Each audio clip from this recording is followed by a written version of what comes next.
യോഹന്നാൻ എഴുതിയ സുവിശേഷം 11-ാം അധ്യായം. മറിയയുടെയും അവളുടെ സഹോദരി മാർത്തയുടെയും ഗ്രാമമായ ബഥന്യയിലെ ലാസർ എന്ന ഒരുത്തൻ ദീനമായി കിടന്നു. ഈ മറിയ ആയിരുന്നു കർത്താവിനെ പരിമള തൈലം പൂശി തൻ്റെ തലമുടി കൊണ്ട് അവൻ്റെ കാൽ തുടച്ചത്. അവളുടെ സഹോദരനായ ലാസർ ആയിരുന്നു ദീനമായി കിടന്നത്. ആ സഹോദരിമാർ അവൻ്റെ അടുക്കൽ ആളയച്ച്, കർത്താവേ, നിനക്ക് പ്രിയനായവൻ ദീനമായി കിടക്കുന്നു എന്ന് പറയിച്ചു. യേശു അത് കേട്ടിട്ട്, ഈ ദീനം മരണത്തിനായിട്ടല്ല, ദൈവപുത്രൻ മഹത്വപ്പെടേണ്ടതിന് ദൈവത്തിൻ്റെ മഹത്വത്തിനായിട്ടത്രേ എന്ന് പറഞ്ഞു.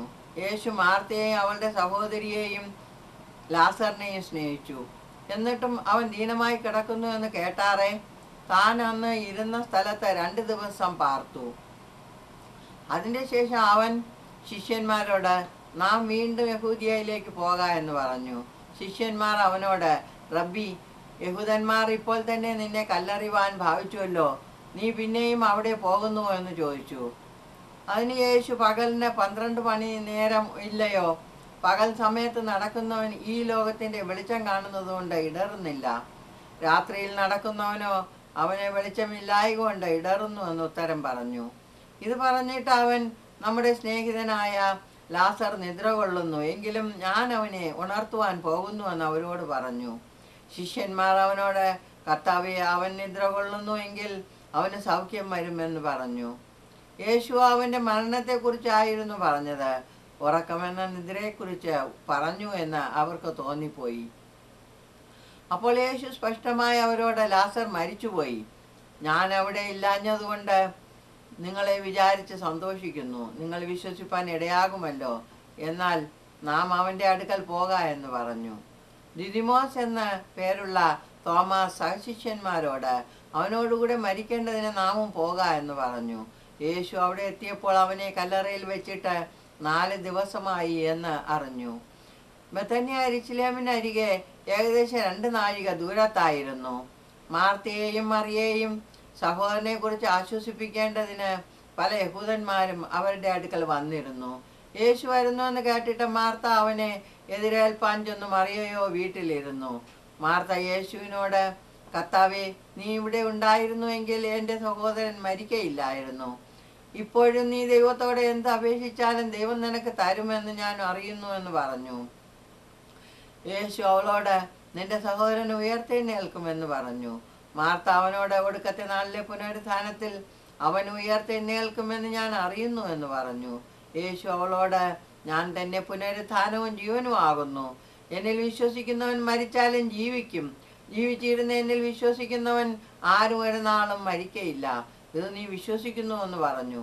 ഓ കർത്താവേ, ലോകത്തിൽ വരുവാനുള്ള ദൈവപുത്രനായ ക്രിസ്തു നീ തന്നെ എന്ന് ഞാൻ വിശ്വസിച്ചിരിക്കുന്നു എന്ന് പറഞ്ഞിട്ട് പോയി തൻ്റെ സഹോദരിയായ മറിയയെ സ്വകാര്യമായി വിളിച്ചു, ഗുരു വന്നിട്ടുണ്ട്, നിന്നെ വിളിക്കുന്നു എന്ന് പറഞ്ഞു.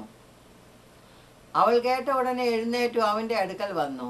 യേശു അതുവരെ ഗ്രാമത്തിൽ കടക്കാതെ മാർത്ത അവനെ എതിരേറ്റ സ്ഥലത്തിൽ തന്നെ ആയിരുന്നു.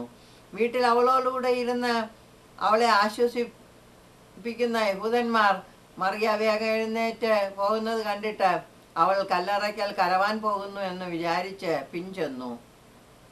യേശു ഇരിക്കുന്നിടത്ത് മറിയ എത്തി അവനെ കണ്ടിട്ട് അവൻ്റെ കാൽക്കൽ വീണു, കർത്താവേ, നീ ഇവിടെ ഉണ്ടായിരുന്നു എങ്കിൽ എൻ്റെ സഹോദരൻ മരിക്കയില്ലായിരുന്നു എന്ന് പറഞ്ഞു. അവൾ കരയുന്നതും അവളോടുകൂടെ വന്ന യഹൂദന്മാർ കരയുന്നതും യേശു കണ്ടിട്ട് ഉള്ളം നൊന്ത് കലങ്ങി. അവനെ വച്ചത് എവിടെയെന്ന് ചോദിച്ചു. കർത്താവെ, വന്ന് കാൺക എന്ന് അവർ അവനോട് പറഞ്ഞു. യേശു കണ്ണുനീർ വാർത്തു. ആകയാൽ യഹൂദന്മാർ, കണ്ടോ, അവനോട് എത്ര പ്രിയം ഉണ്ടായിരുന്നു എന്ന് പറഞ്ഞു. ചിലരോ, കുരുടൻ്റെ കണ്ണു തുറന്ന് ഇവനെയും മരിക്കാതാക്കുവാൻ കഴിഞ്ഞില്ലയോ എന്ന് പറഞ്ഞു. യേശു പിന്നെയും ഉള്ളം നൊന്ത് കല്ലറയ്ക്കലെത്തി. അതൊരു ഗുഹയായിരുന്നു. ഒരു കല്ലും അതിന്മേൽ വെച്ചിരുന്നു. കല്ല് നീക്കുവിൻ എന്ന് യേശു പറഞ്ഞു. മരിച്ചവൻ്റെ സഹോദരിയായ മാർത്ത, കർത്താവേ, നാറ്റം വച്ചു തുടങ്ങി, 4 ദിവസമായല്ലോ എന്ന് പറഞ്ഞു. യേശു അവളോട്, വിശ്വസിച്ചാൽ നീയും ദൈവത്തിൻ്റെ മഹത്വം കാണും എന്ന് ഞാൻ നിന്നോട് പറഞ്ഞില്ലയോ എന്ന് പറഞ്ഞു. അവർ കല്ല് നീക്കി. യേശു മേലോട്ട് നോക്കി, പിതാവേ, നീ എൻ്റെ അപേക്ഷ കേട്ടതിനാൽ ഞാൻ നിന്നെ വാഴ്ത്തുന്നു. നീ എപ്പോഴും എൻ്റെ അപേക്ഷ കേൾക്കുന്നു എന്ന് ഞാൻ അറിഞ്ഞിരിക്കുന്നു. എങ്കിലും നീ എന്നെ അയച്ചു എന്ന് ചുറ്റും നിൽക്കുന്ന പുരുഷാരം വിശ്വസിക്കേണ്ടതിന് അവരുടെ നിമിത്തം ഞാൻ പറയുന്നു എന്ന് പറഞ്ഞു.